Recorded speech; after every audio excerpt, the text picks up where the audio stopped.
Guys, okay, this is the last chapter. I am Julie Spencer, author of the Buxton Peak series. This is Buxton Peak Book 1, Who is Ian Taylor? And this is chapter 12, and sad to say, it's the last chapter in this book, although Buxton Peak Book 2, Center Stage, is going to be released in November of 2016. So hopefully by the time you're finished watching this video, it will be just about time to have the next one. And I am going to give you a sneak peek on video of Buxton Peak Book 2, Center Stage. Maybe the first page or two. Maybe even first chapter. I don't know. We'll see how I feel. But right now, here's chapter 12, and it's called Europe in Springtime. This is not Ian and Megan.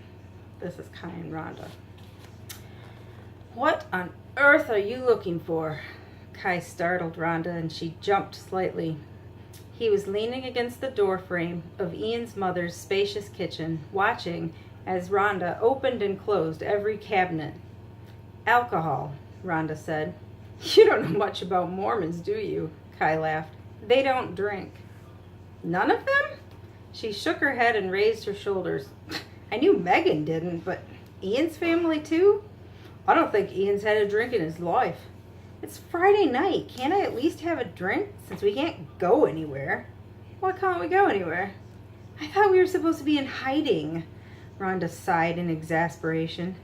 Megan and Ian are in hiding. You and I can go anywhere we want and do anything we want. Kai slowly crossed the room and hooked each of his thumbs through the belt loops in Rhonda's jeans. Personally, I'd be more than happy to show you off at the local establishments, if that's what you really want. Rhonda felt as if she couldn't breathe, looking up into Kai's hypnotic brown eyes. A slight smile pulled the corners of his mouth and his eyebrows raised slightly.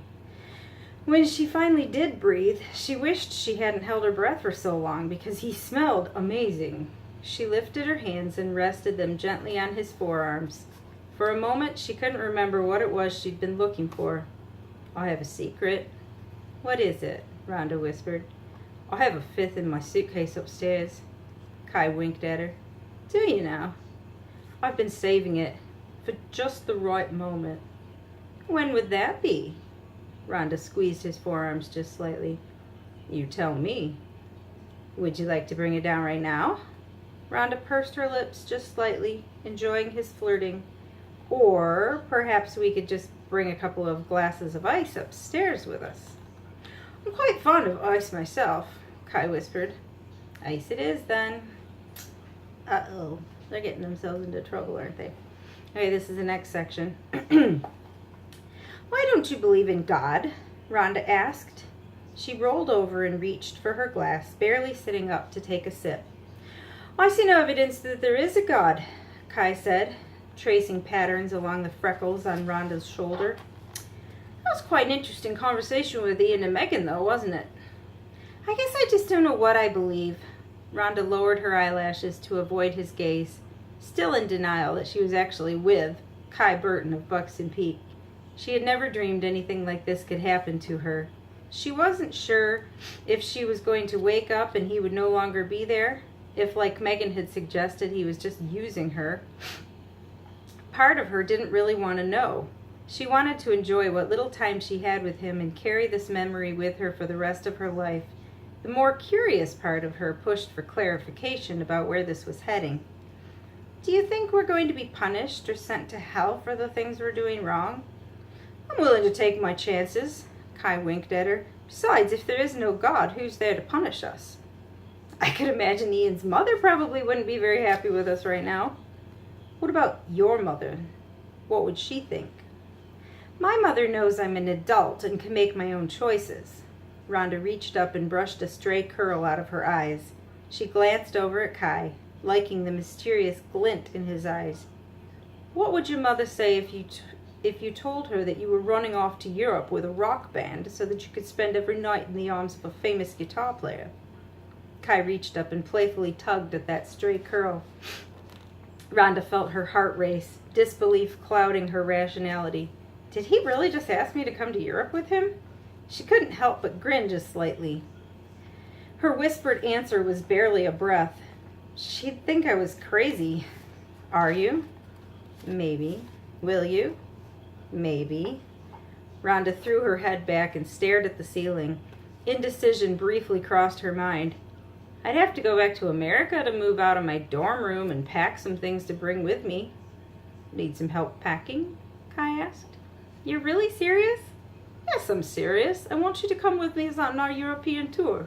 It will be fun, I promise. As if to prove his point, he moved closer to her and whispered in her ear, I promise. From an author's perspective, you know what happens when somebody promises something is going to work out. Let's just say it usually doesn't. But we'll find out that in the next book, right? For now, let's return to America. We should stay in your dorm room tonight instead of the hotel. Don't sound so excited. Megan looked over at Ian as if he were crazy. The light from the dashboard barely lit his playful eyes. It was dark on the back roads of rural Michigan, and they were still 20 minutes out of Mount Pleasant. Dorms are not exactly luxurious. There are no jacuzzi tubs or widescreen televisions. I wasn't really interested in watching television. Ian raised his eyebrows. Did I mention that I have a very small, twin-sized bed crammed into my half of a tiny room that is about the size of your coat closet? Megan laughed. Plus, I can't guarantee that my suite mates won't be awake when we get there. At least my roommate won't be back until tomorrow. Well then, Ian imitated an elaborate yawn, we're just going to have to feign exhaustion from our long journey through the upper peninsula of the great state of Michigan. That doesn't really ring with much truth since we spent the past week in Wisconsin. They don't know that. They don't know we're married. Well, Rhonda does, but she doesn't know where we went on our honeymoon. We're still on a honeymoon, right? Of course, my love, forever. Good, Ian sighed in relief. Because I don't ever want to be away from you. Well, I got news for you, Ian. You're leaving tomorrow to fly back to Europe, and we'll be apart for 3 months. That is not acceptable. I cannot be away from you for that long. Sorry, at least we have tonight. Although we'd have a lot more fun at a hotel than in my dorm room. Trust me, Ian leaned over closer to her. It will be fun. Stop it! Megan swerved when he kissed her neck. I'm trying to drive. You're going to make me crash. Fine. He moved back over to the passenger side of the car begrudgingly. I can wait.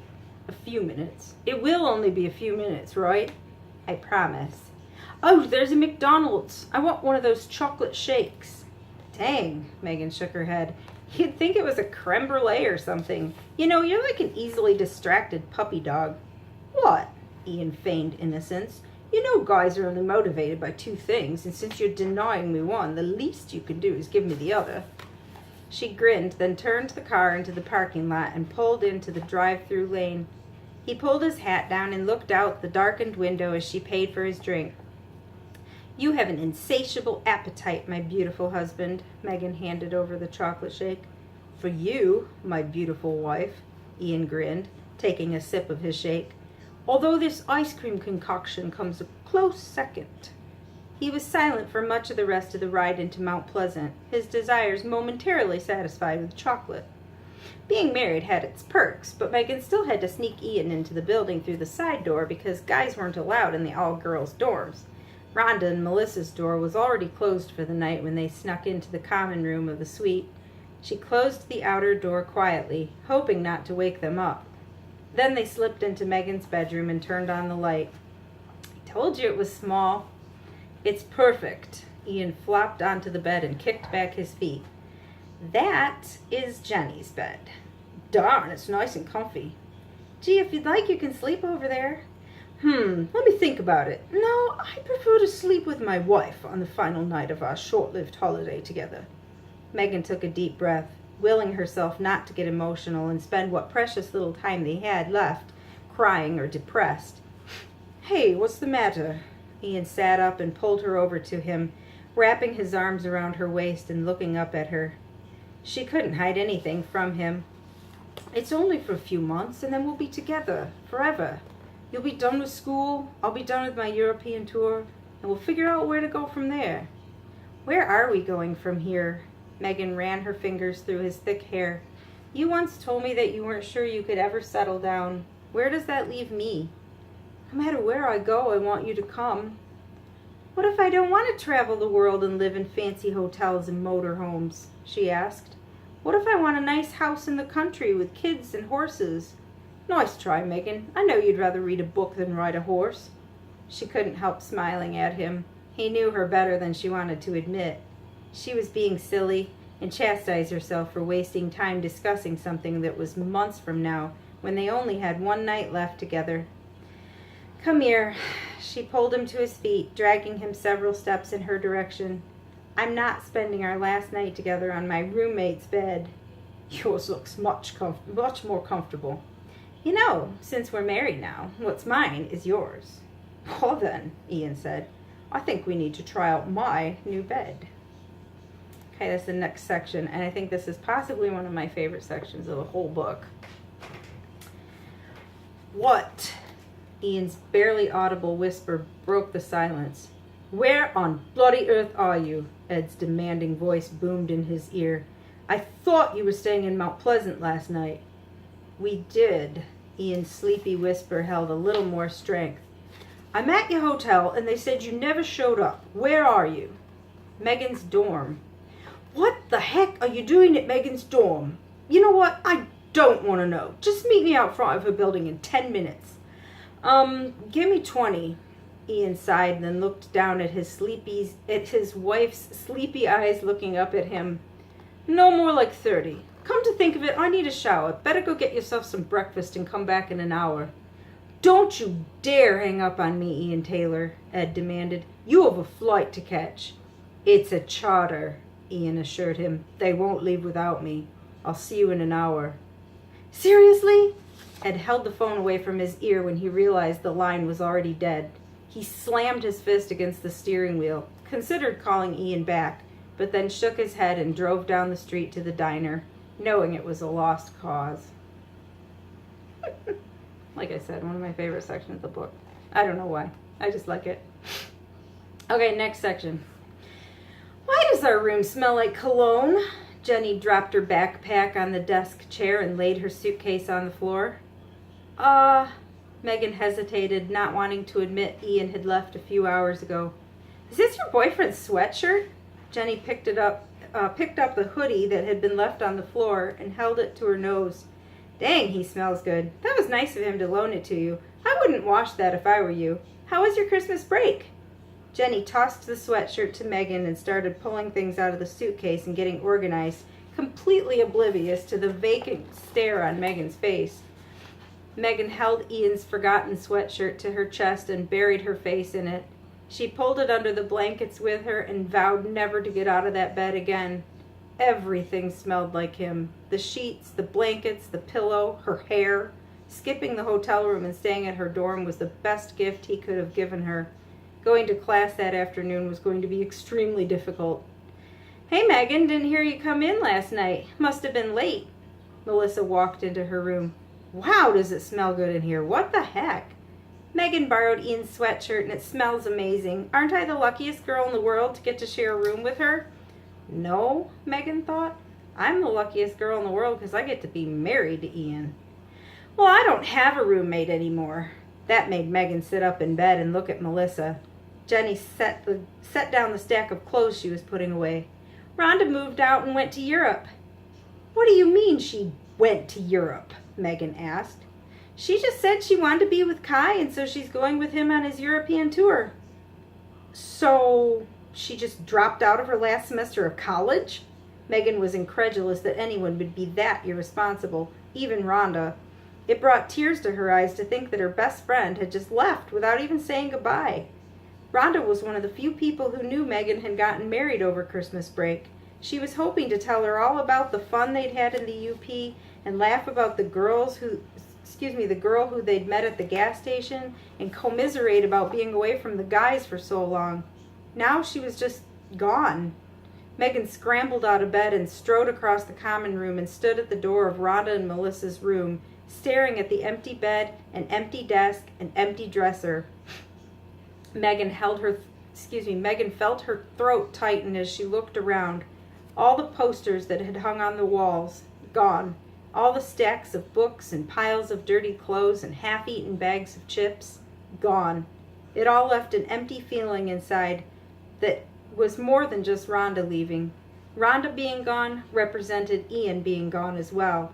It was as if all the magic of flying to England and back, and all the magic from their honeymoon, and the magic of being Mrs. Ian Taylor was gone.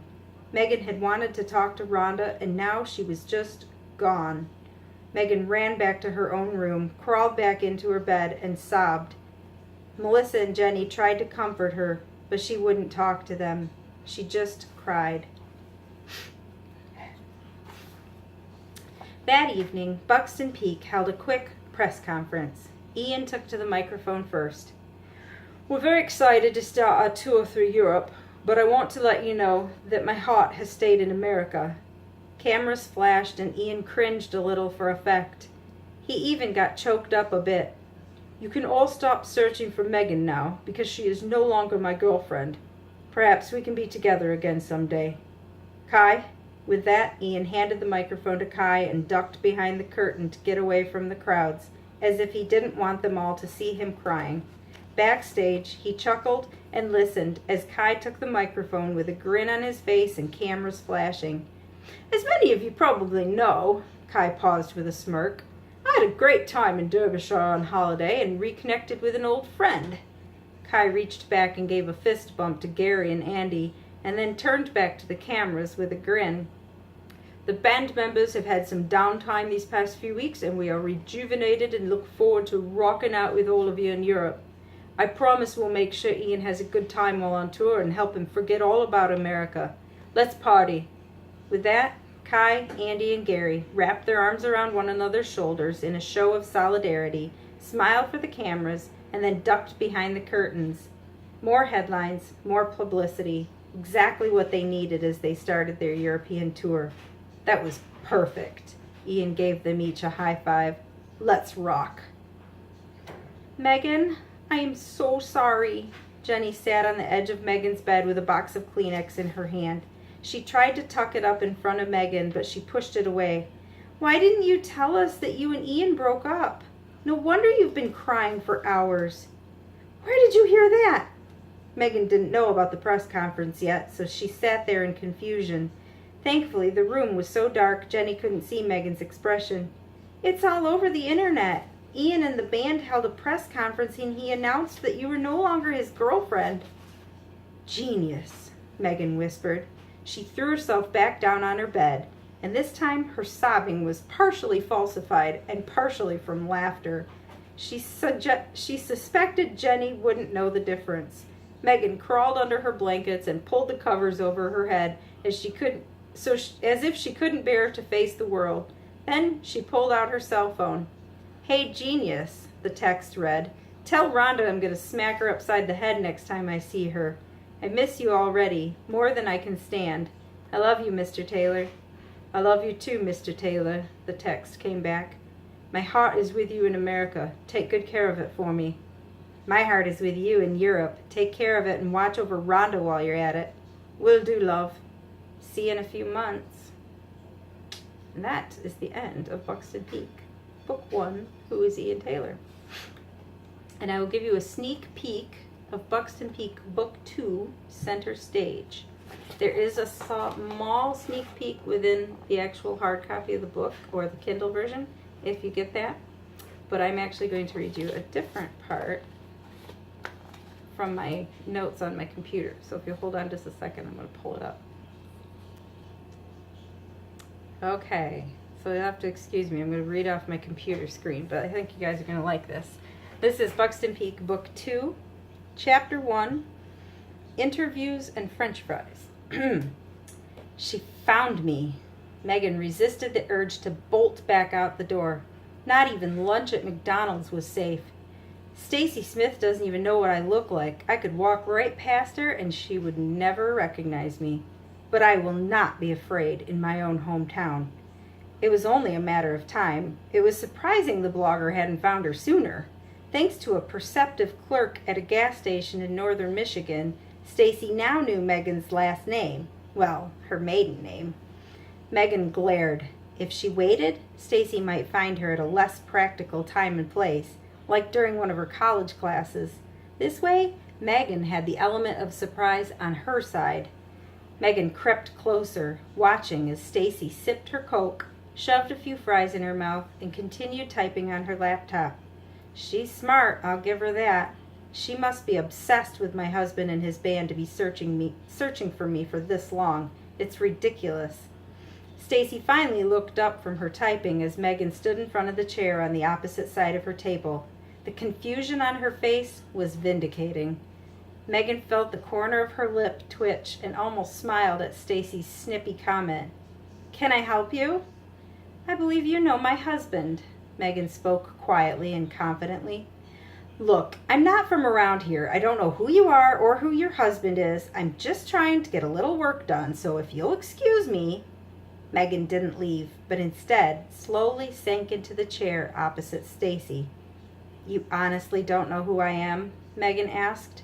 Stacy shrugged her shoulders and took an exasperated sigh, shaking her head. "Why are you here?"